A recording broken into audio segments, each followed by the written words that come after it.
Hey guys, as usual, I wanted to bring a tier list of the most played hand traps and staple board breakers based on data from YCS, and you can watch my previous videos to understand how the tier scores are calculated. I'll also be relying on cards seen in the topping list of YCS Sydney for component C of the formula. And before I continue, a big thanks to my sponsors as always, links and discount codes below for Yu-Gi-Oh supplies. So starting off the tier list, we actually have Bestial Druisworm narrowly beating out Magnamut, as there was at least one list that topped YCS Sydney that played only this and none of the other Bestials. In reality, of course, Magnamut is the best, but this card's effect to be able to send a special summon monster is definitely very strong, and don't make the mistake of summoning this off your opponent's grave and linking it away because your opponent will be able to trigger its effect as well. Then we do have that Magnamut, which probably will get limited at some point, and hopefully soon because it just allows for that recurring big booty DD Crows.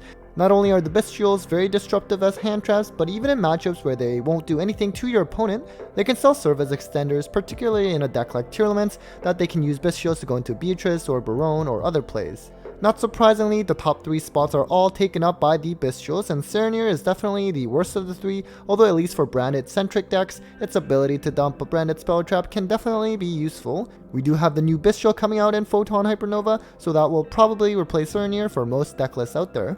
Finally, we have a non-Bestial card, and that is the best hand trap right now in Impermanence. Used a lot in online play on Dueling Book, but also seen in a lot of the topping lists at YCS level events lately. Its ability to stop Kit or Gigantic Sprite is huge and are very impactful choke points, and I've been seeing play in several tier lists as well, even though they don't usually play many traditional hand traps.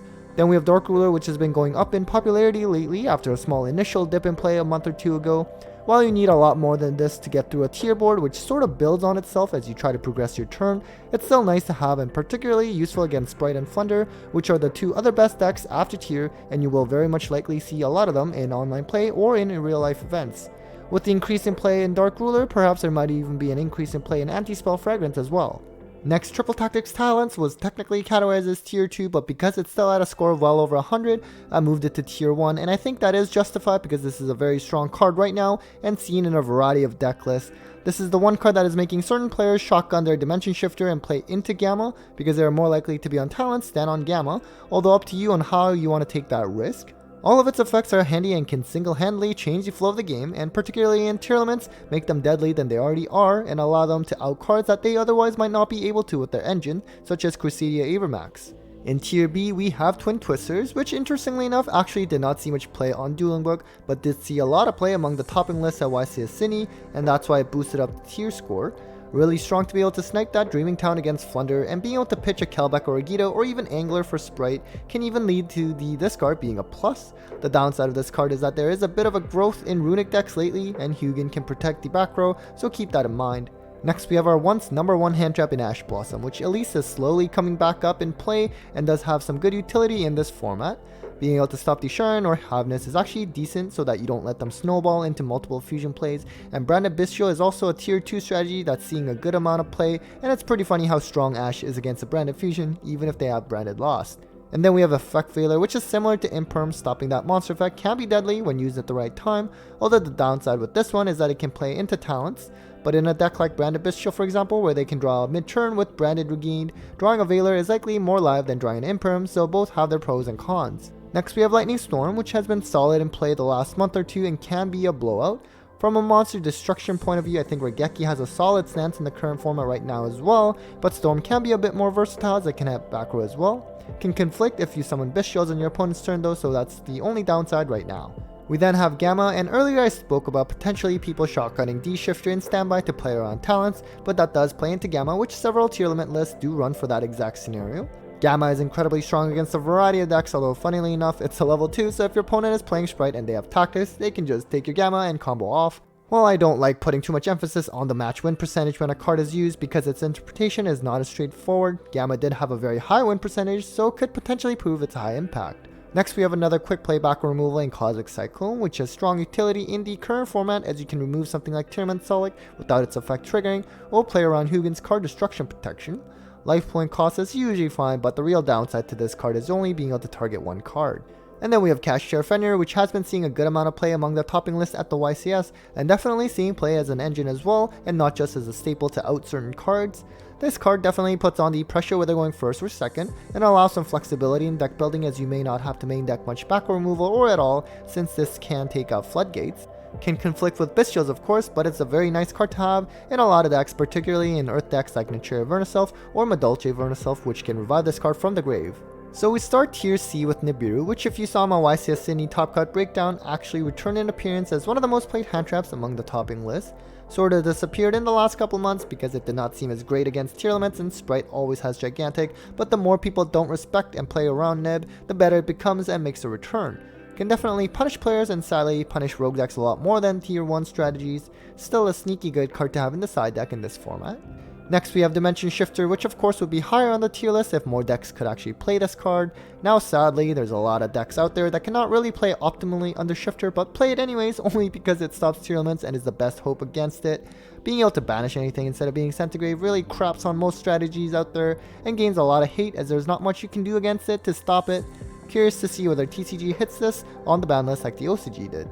Then we have Super Polymerization, which is still a strong card of course, particularly in the tier mirror if they end on Dweller and Rokalos, but for the most part does not see as much play as it once used to. If your extra deck is flexible, then this is a card you can certainly consider as it's something you can play going first or second and can really win games. Next we have Call by the Grave, another key staple that was once the most commonly played card in topping lists, but nowadays it's fallen off. Still good in stopping tier element fusion plays or forcing out a Grave Shuffler before you commit to your own plays, but definitely not a guaranteed card in your list anymore, and you may prefer to play Talents instead to have a better chance going second. Then we do have Feather Duster, which actually was at the higher end of tier 2 in last month's tier list, but guess it's sort of fallen off. Not sure if there's really good reason for that as it's still a strong card, though I guess it's just right now there's not many set 5 back row kind of decks, so you're probably safe with just Twins or Cosmics. Another big board wipe is Evenly Matched, which is still very strong but also another card that is not seeing as much play in YCS topping lists. Summoning the Bestials on your opponent's turn can definitely conflict with this if you can't really crash your Bestials into your opponent's monsters. Still a very strong card when this resolves, and if you can play it with no conflicts, I'd highly recommend it. Another monster negate is Droplets, which can be a bit nicer than Dark Ruler in some ways as it can be good going first or second, and being able to half that attack can come up since a lot of players will try to force that battle phase to attack over the elf first, and this can protect against that attack. Being able to pitch certain cards like Kelbeck or Angler is nice too, although in many cases Dark Ruler might just be better. And then we have Ghost Spell, which is another hand trap that's not seeing as much play right now, but is very good as you can stop the tier fusions and the Ishizu Grave Shufflers, the elf special summon, and even the Toad negate if it's trying to negate a monster effect. Skullmeister is another option as an alternative or in conjunction with Ghost Spell, so something to consider in your list. Lastly in this tier we have Solemn Judgment, which has not been seeing much play in YCS level events, but usually sees a lot of play online, partly because you don't have to worry about time in DB matches. Solemn Judgment usually has a pretty low win percentage as well, and maybe this has more to do with set 5 back row decks more likely to playing this card since Judgment is obviously very strong, although I don't think it's that great against tier elements. Very strong against a deck like Thunder or Sprite though, where you can just negate the first normal summon.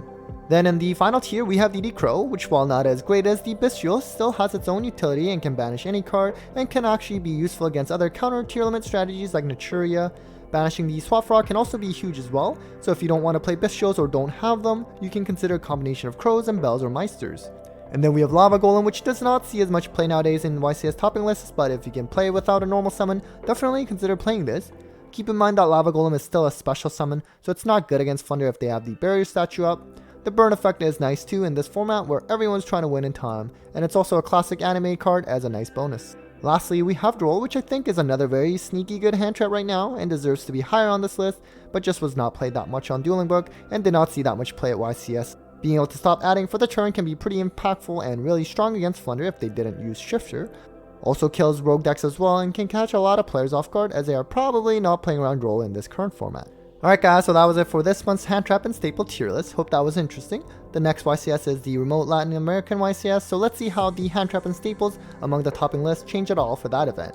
As always, a big thanks to my Patreons Eileen Dice Queen, Bolt Spider, Cybernetic, Brandon Jaren, Bearlord, Spooky Boogie, Stephen Phillips, and Chaz Blanks as always for supporting the channel. You guys are awesome. If you're interested in joining my Patreon, link down below. Take care guys.